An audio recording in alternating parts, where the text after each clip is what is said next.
A névoa leitosa rastejava sobre a enseada como um manto silencioso, ocultando o mar imóvel em um silêncio brutal.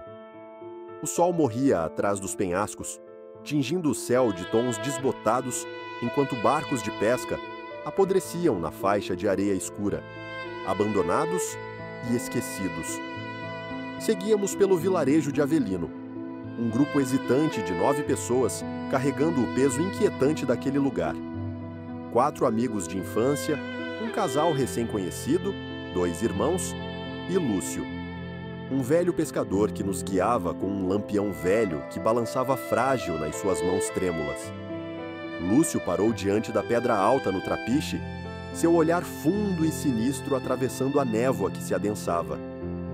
Não passem da pedra alta, entendido? À noite o mar fala, mas nem todo ouvido precisa escutar. As palavras ecoaram, carregadas de preságio. Tiago, cínico e descrente, riu baixo e contestou, mas o velho pescador só retrucou com uma voz sombria: quem duvida muito, naufraga por dentro.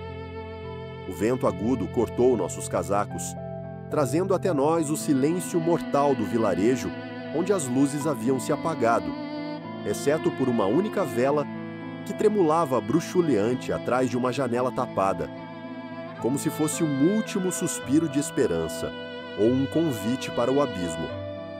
Marta, ansiosa, perguntou por que ninguém saía de casa depois do pôr do sol, e Lúcio respondeu com uma calma arrepiante: porque o que procura carne não bate na porta. Logo em seguida, ele desapareceu entre a névoa, nos deixando sozinhos no trapiche, um grupo cada vez mais mergulhado no medo que começava a se instalar. Mais tarde, já acampados na praia junto a uma canoa tombada, montamos uma fogueira improvisada. Tentávamos trazer alguma normalidade entre garrafas abertas e risadas tensas, o fogo iluminando nossos rostos em meio à escuridão sufocante. Pedro comentou a estranheza da ausência total do som do mar, e Juliana, cética, falou em tom de brincadeira, tentando atenuar a tensão. O mar só tá dormindo. Mas quando um grito abafado cortou a noite, congelamos todos, os olhos vasculhando a escuridão. Gustavo perguntou se ouvimos aquilo, e o pequeno Miguel, filho do casal, apertou o braço da mãe com o rosto pálido. Tem gente chorando, mãe. O silêncio voltou, mas o vento parecia murmurar nomes indecifráveis, um chamado sinistro que nos paralisava. Renata buscou desviar o assunto, e Tiago, firme em seu ceticismo, minimizou o que chamava de lenda para assustar forasteiros. Mas quando algo bateu na canoa, um sobressalto atravessou nosso grupo. Marta não aguentou mais. Chega, vamos pro chalé, agora. Corrigimos o rumo por entre a névoa que nos devorava, borrando as sombras e luzes distantes, como se o próprio ar se tornasse um lembrete de que ali nada era seguro. O chalé dos pescadores nos recebeu com portas rangendo ao vento e um cheiro denso de sal misturado à podridão. Entramos com atenção apertando o peito, deixando nossas mochilas no chão enquanto o rádio chiava com ruídos desconexos. Vozes distorcidas de um mundo que não pertencíamos. Carlo, irmão de Marta, fixou-se inquieto em um quadro antigo na parede, que mostrava um velho pescador sem rosto sob as ondas. Já repararam? Sussurrou. O rosto tá apagado.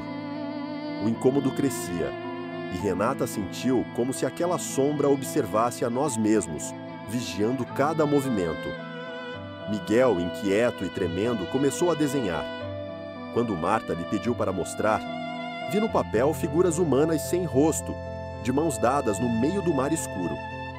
A sensação de absurdo deu lugar ao pavor quando Tiago questionou com severidade. Isso não tem graça, Miguel. Onde você viu isso?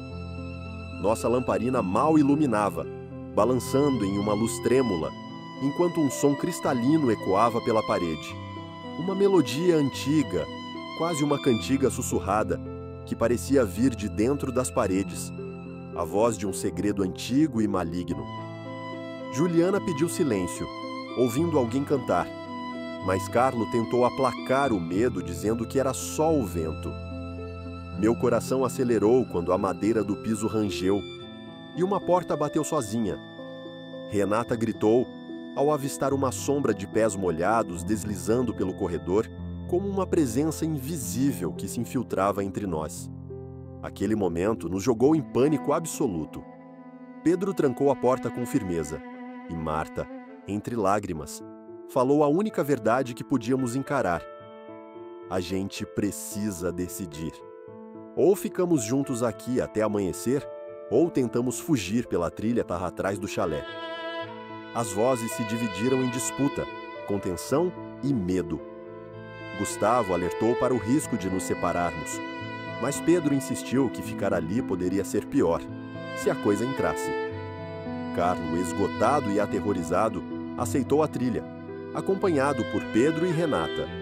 Juliana implorou para que ninguém se soltasse, enquanto Tiago proclamava, obstinado, que não fugiria. O grupo se partiu, e a porta dos fundos rangeu quando nos despedíamos da segurança relativa do chalé. Caminhamos na neblina cerrada pela trilha atrás do chalé, as lanternas tremendo em nossas mãos. A névoa era densa, quase impenetrável, destruindo noções de tempo e espaço. O celular de Pedro não tinha sinal. Renata ofegava, depressa, e eu sentia, como se já devêssemos ter encontrado a estrada que desaparecia em um pesadelo sem fim. Então, algo sussurrou no ar. Notas arrastadas como se o próprio mar falasse através da terra. Vultos sem rosto surgiram entre as árvores. Figuras desumanas, algas negras como algemas aprisionando suas mãos. "Corre! Não olha para trás!" Ouvi Carlos sussurrar sufocado. Corremos e corremos, mas a trilha dobrava sobre si mesma, um labirinto feito para aprisionar. Voltamos ao mesmo ponto, ao chalé sombrio que nos virou a esperança do avesso. Pedro caiu de joelhos, lágrimas misturando-se ao desespero. Dentro do chalé, a luz da lamparina oscilava. Juliana tentou contato pelo rádio, mas só captou ruídos e uma voz distorcida que sussurrou em um tom que gelou nossa alma. "Venham para o mar, venham sem rosto." Miguel estava de pé, olhando para nós com olhos vazios e uma voz que não era inteiramente sua. "Eles só querem brincar, não doam mais." Marta chorava, tentando acalmá-lo, mas era inútil. Olhei para o vidro da janela. Marcas de mãos molhadas e úmidas subiam lentamente, dezenas delas. Uma marcha silenciosa como uma premonição de morte.